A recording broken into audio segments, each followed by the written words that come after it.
Assalamualaikum warahmatullahi wabarakatuh. Halo, apa kabar teman-teman semuanya? Sebelumnya perkenalkan, kami dari kelompok 12 Manajemen Pemasaran C yang beranggotakan 3 orang. Yang pertama ada saya sendiri, Ratni Juliana dengan NIM 6. Yang kedua ada Hoirunisa dengan NIM 9. Dan yang terakhir ada Jelita Amrani Anugrah Sari dengan NIM 93. Nah, di sini kami akan mempresentasikan materi terkait pengembangan strategi ekspor. Jadi langsung saja kita masuk ke materinya. Baik, untuk materi yang pertama yaitu terkait konsep dari pasar ekspor. Nah, menurut Peraturan Menteri Perdagangan Republik Indonesia Nomor 13/M/Dak/Per/3/2012 yang di dalamnya memuat tentang ketentuan umum di bidang ekspor. Di sana dijelaskan bahwa ekspor adalah kegiatan mengeluarkan barang dari daerah pabean. Nah, daerah pabean ini merupakan wilayah Republik Indonesia yang meliputi wilayah darat, perairan, dan ruang udara di atasnya, serta tempat-tempat tertentu di zona ekonomi eksklusif dan landas kontinen yang di dalamnya berlaku undang-undang mengenai kepabeanan. Nah, pada peraturan tersebut juga dijelaskan terkait pengelompokan barang ekspor yang dibagi menjadi 3. Yang pertama ada barang bebas ekspor, kemudian untuk yang kedua ada barang dibatasi ekspor, dan yang ketiga ada barang dilarang ekspor. Nah, untuk yang pertama, barang bebas ekspor ini merupakan barang yang tidak termasuk dalam kelompok barang dibatasi ekspor dan barang dilarang ekspor. Kemudian untuk yang kedua, barang dibatasi ekspor adalah barang yang dibatasi eksportir, jenis, dan atau jumlah diekspornya. Dan terakhir, barang dilarang ekspor adalah barang yang tidak boleh diekspor. Kemudian selanjutnya terkait strategi pasar ekspor. Nah, pemasaran ekspor merupakan kerangka pikir untuk mengembangkan dan mempertimbangkan berbagai pilihan bisnis untuk menentukan kombinasi pasar dan produk paling potensial. Strategi menembus pasar ekspor merupakan serangkaian keputusan tentang cara terbaik untuk mencapai tujuan ekspor. Nah, melalui strategi menembus pasar ekspor, maka eksportir harus memaksimalkan keunggulan daya saingnya atau disebut competitive advantage, dan meminimalisir kelemahan daya saingnya atau competitive disadvantage untuk meningkatkan peluang keberhasilan di pasar global dengan persaingan yang sangat tajam. Kemudian strategi pemasaran dibagi menjadi 3 komponen utama. Yang pertama ada komponen strategi, yang kedua ada komponen taktik, dan yang ketiga ada komponen nilai. Nah, pada komponen strategi ini terdiri atas segmentation, targeting, dan positioning. Kemudian yang kedua ada komponen taktik yang terdiri atas differentiation, selling, dan marketing mix. Dan yang terakhir terkait komponen nilai ini terdiri atas brand, service, dan proses. Selanjutnya terkait merencanakan pasar ekspor. Rencana ekspor pada dasarnya merupakan business plan atau rencana usaha yang berfokus pada penjualan di pasar luar negeri. Rencana ekspor ini dikembangkan untuk yang pertama, menentukan target pasar, yaitu terdiri atas resiko, demografi, permintaan, kemudian logistik, kemudian masalah hukum dan isu komersial seperti mata uang. Kemudian yang kedua adalah mengidentifikasi tujuan kegiatan usaha. Kemudian yang ketiga, untuk mengidentifikasi kekuatan, kelemahan, peluang, dan ancaman pada perusahaan. Dan yang terakhir adalah menunjukkan kualifikasi untuk mendapat kredit atau pembiayaan ekspor. Nah, bagi banyak perusahaan, jika tidak ada rencana usaha, maka tidak mungkin bagi mereka mendapatkan pembiayaan ekspor. Selanjutnya, sebelum mengembangkan rencana ekspor, maka para eksportir Indonesia perlu memastikan bahwa rencana usaha mereka merupakan rencana terbaru. Dan bagi perusahaan yang belum memiliki rencana usaha, maka inilah saat yang tepat untuk menyusunnya. Cara ini merupakan cara yang dapat menghemat waktu dan sumber daya melalui perencanaan dan prioritas upaya untuk mencapai pasar ekspor luar negeri secara strategis. Rencana ekspor sendiri merupakan investasi jangka panjang bagi eksportir untuk waktu, tenaga, dan sumber daya. Rencana ekspor ini memerlukan penilaian dan pemuktahiran secara teratur, bahkan setelah perusahaan Indonesia memulai kegiatan ekspornya. Baik, selanjutnya yaitu terkait teknik komunikasi dengan pembeli potensial dari luar negeri. Langkah pertama yang harus dilakukan adalah mengidentifikasi target audiens perusahaan. Target audiens perusahaan ini bisa saja merupakan calon konsumen potensial atau pelanggan perusahaan serta orang-orang yang berperan dalam memberikan pengaruh dan mempunyai otoritas dalam pengambilan keputusan pembelian. Kemudian yang kedua adalah menetapkan sasaran-sasaran komunikasi yang ingin dicapai. Nah, tahapan dalam menentukan sasaran ini disebut dengan buyer readiness stage yang terdiri atas 6 tahap. Yang pertama ada awareness atau kesadaran konsumen. Yang kedua ada knowledge atau pengetahuan konsumen. Yang ketiga ada liking atau perasaan suka konsumen. Yang keempat ada preference atau preferensi konsumen. Yang kelima ada conviction atau keyakinan konsumen. Dan yang terakhir adalah purchase atau pembelian konsumen. Nah, pemasar perlu untuk mengetahui posisi konsumen pada tahap dalam buyer readiness stage sehingga dapat menetapkan sasaran komunikasi yang efektif. Kemudian untuk yang ketiga yaitu mendesain pesan yang hendak dikomunikasikan. Nah, dalam mendesain ini yang pertama harus memperhatikan yaitu message content atau isi dari pesan yang ingin disampaikan. Yang kedua yaitu message structure atau struktur dari pesan yang ingin disampaikan. Yang ketiga adalah message format atau format pesan yang berhubungan dengan pembuatan dan pemakaian dari headline, copy, ilustrasi, dan warna. Untuk yang keempat, yakni memilih media dalam komunikasi pesan. Nah, pemasar dapat memilih dua jenis saluran komunikasi, yakni personal dan non-personal. Untuk personal dapat dilakukan dengan melibatkan 2 orang atau lebih dengan bertatap muka langsung atau melalui media telepon, sedangkan untuk non-personal dilakukan dengan media online, media cetak, media display, dan media siaran. Kemudian untuk yang kelima, yakni memilih sumber pesan. Nah, sumber pesan ini merupakan pihak yang dijadikan sumber di dalam penyampaian pesan. Kesalahan dalam pemilihan sumber pesan akan memberikan dampak atas hasil dari komunikasi pemasaran yang dilakukan. Kemudian yang terakhir yaitu mengumpulkan respon balik dari target audiens. Nah, tahap akhir yang harus dilakukan pemasar adalah mengumpulkan respon balik dari target audiens atas kegiatan komunikasi yang telah dilakukan. Respon balik ini sangat penting sebab jika respon balik konsumen terhadap suatu komunikasi pemasaran negatif, maka pemasar dapat dengan segera mengubah strategi program komunikasi produknya. Baik, untuk penjelasan berikutnya akan dijelaskan oleh rekan saya yang lain. Terima kasih. Oke, di sini saya akan menerangkan poin selanjutnya, yaitu tentang tahapan dalam transaksi ekspor dan dokumen-dokumen ekspor yang perlu dipersiapkan. Pertama-tama saya akan menjelaskan tentang tahapan dalam transaksi ekspor. Dalam melakukan kegiatan ekspor terdapat 4 tahapan.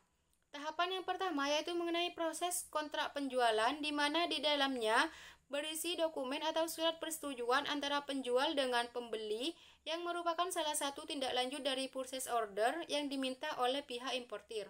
Selain itu, kontrak penjualan ini juga dapat diartikan sebagai salah satu dasar bagi pembeli untuk mengisi aplikasi pembukaan LC pada bank. Yang kedua yaitu proses pembukaan LC. LC atau Letter of Credit merupakan jaminan yang diberikan oleh pihak bank penerbit yang ditunjukkan kepada pihak eksportir sesuai dengan instruksi dari pengimpor sehingga dapat melakukan proses pembayaran dengan jangka waktu yang telah ditentukan sebelumnya. Dalam melakukan pembukaan LC, terdapat beberapa proses, yaitu yang pertama, importir akan meminta opening bank untuk membuka LC sebagai jaminan dan dana yang akan digunakan untuk melakukan pembayaran kepada pihak eksportir sesuai dengan kesepakatan pada kontrak penjualan yang telah dibuat sebelumnya. Yang kedua, opening bank akan melakukan pembukaan LC melalui bank korespondennya di negara eksportir yaitu advising bank. Advising bank akan memeriksa keabsahan pembukaan LC dari opening bank dan apabila sesuai dengan ketetapan yang ditentukan, maka pihak advising bank akan mengirim surat pengantar kepada pihak eksportir. Tahapan yang ketiga yaitu proses pengiriman kargo. Poin penting dalam proses ini adalah dokumen pengapalan yang merupakan salah satu bukti bahwa pihak eksportir telah mengirimkan barangnya kepada pihak importir sesuai dengan persyaratan yang telah dicantumkan dalam LC. Dan yang terakhir yaitu proses negosiasi dokumen pengiriman. Proses ini merupakan proses yang dilakukan untuk mengklaim barang yang telah dibayar oleh pihak importir. Selanjutnya saya akan menjelaskan dokumen ekspor yang perlu dipersiapkan. Dokumen utama yang perlu dipersiapkan dalam kegiatan ekspor adalah faktur atau nota. Faktur merupakan dokumen yang berfungsi sebagai salah satu bukti transaksi yang dibuat oleh pihak eksportir. Faktur ini terdiri dari 3 jenis. Yang pertama yaitu pro forma invoice, di mana faktur ini merupakan salah satu penawaran dari eksportir kepada importir. Biasanya faktur ini menyatakan syarat-syarat untuk jual beli dan harga barang. Yang kedua yaitu faktur komersial, di mana faktur ini memiliki arti surat permintaan pembayaran kepada importir ketika eksportir telah menyiapkan dan memproduksi barang pesanan. Dan yang ketiga yaitu faktur konsuler, di mana faktur ini dikeluarkan oleh pihak asuransi yang bertujuan untuk memeriksa harga jual dan dibandingkan dengan harga pasar sehingga tidak terjadi dumping. Yang kedua yaitu daftar pengepakan, yaitu dokumen yang berisi rincian spesifikasi barang ekspor sesuai dengan invoice.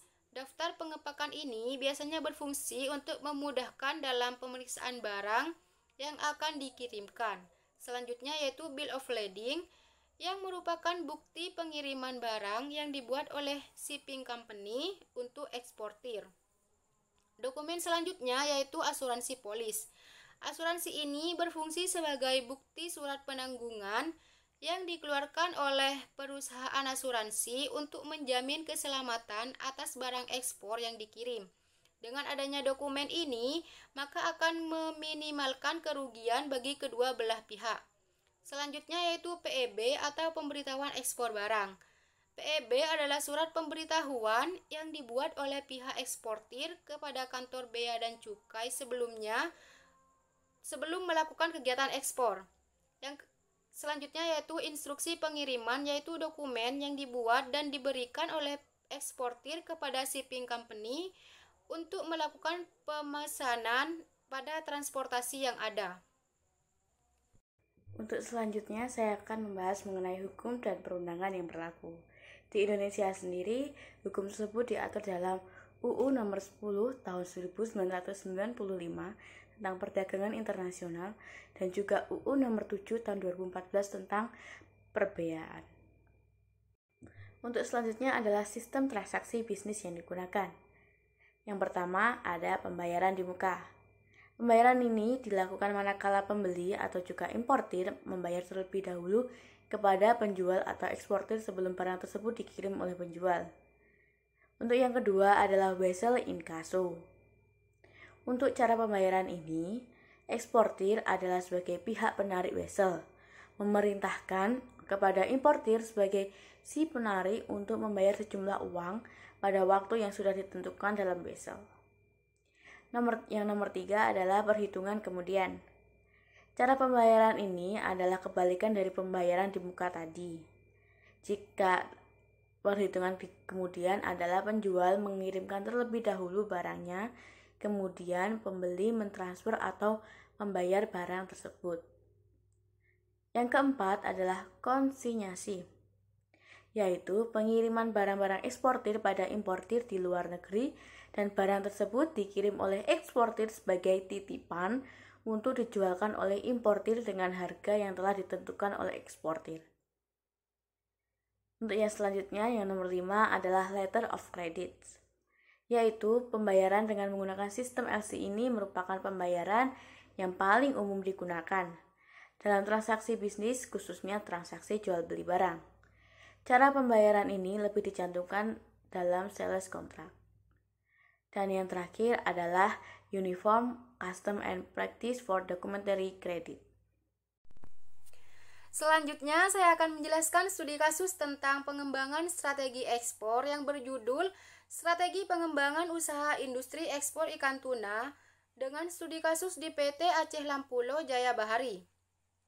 PT ini merupakan salah satu perusahaan yang berdiri pada tahun 2014 yang terletak di Pelabuhan Perikanan Lampulo, Kota Banda Aceh. Awalnya perusahaan ini hanya mengirim ikan tuna ke wilayah Medan dan Jakarta saja. Namun, pada tahun 2016 perusahaan ini mulai berkembang dan bergerak di bidang ekspor ikan tuna dengan negara tujuannya yaitu negara Singapura dan Amerika Serikat. Volume ekspor ikan tuna PT Aceh Lampulo Jaya Bahari pada tahun 2017 yaitu pada bulan Januari sampai Maret berkisar 5.714 kilo, pada bulan April sampai Juni mencapai 10.132 kilo, dan pada bulan Juli sampai September mencapai 4.432 kilo. pada tahun tersebut nilai ekspor ikan tuna mengalami fluktuasi. Hal ini terjadi karena hasil penangkapan para nelayan bergantung pada musim barat, musim timur, dan peralihan keduanya. Selanjutnya yaitu tentang metode dan tujuan dilakukannya penelitian ini. Penelitian ini dilakukan di PT Aceh Lampulo Jaya Bahari yang berada di Desa Lampulo, Kecamatan Kuta Alam, Kota Banda Aceh, dengan pemilihan lokasi yang dilakukan secara sengaja. Untuk jenis data yang digunakan yaitu data primer dan sekunder. Data primer diperoleh dari hasil wawancara dan kuesioner pada pegawai di PT tersebut. Sedangkan data sekunder diperoleh dari BPS, Dinas Kelautan dan Perikanan, jurnal, serta studi pustaka yang berkaitan dengan penelitian.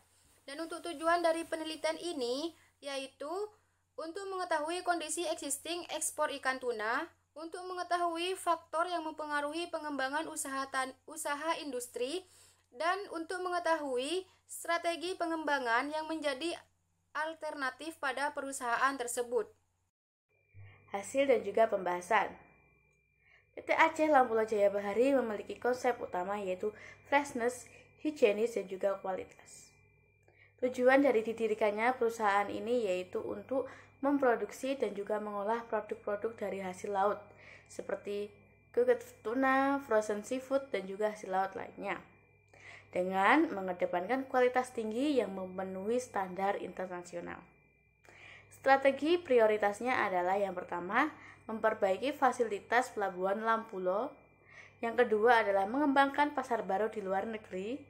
Yang ketiga adalah memperluas jangkauan wilayah penangkapan ikan tuna. Yang keempat adalah membentuk tim periset pasar guna memonitor perkembangan pasar. Dan yang kelima adalah memberikan pelatihan kepada para nelayan bagaimana menggunakan teknologi GPS dan juga fish finder. Untuk selanjutnya adalah faktor internal dan juga eksternal yang mempengaruhi pengembangan usaha industri ini. Faktor internalnya yaitu faktor kekuatan. Faktor kekuatan yang dimiliki yaitu sumber daya manusia yang berkompeten, produk yang dihasilkan berkualitas, lokasi usaha yang strategis, dan juga manajemen usaha yang bagus. Untuk faktor kelemahannya yaitu jangkauan wilayah penangkapan ikan tuna masih terbatas dan juga negara tujuan ekspor juga masih terbatas. Faktor eksternalnya yang pertama adalah faktor peluang, yaitu permintaan ikan tuna di pasar itu tinggi, kebijakan pemerintah yang mendukung, potensi ikan tuna di laut yang melimpah, dan juga kondisi lingkungan yang kondusif.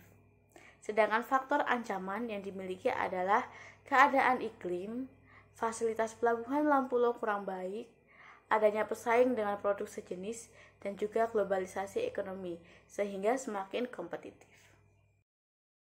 Sekian presentasi dari kami, jika ada salah kata kami mohon maaf. Wassalamualaikum warahmatullahi wabarakatuh.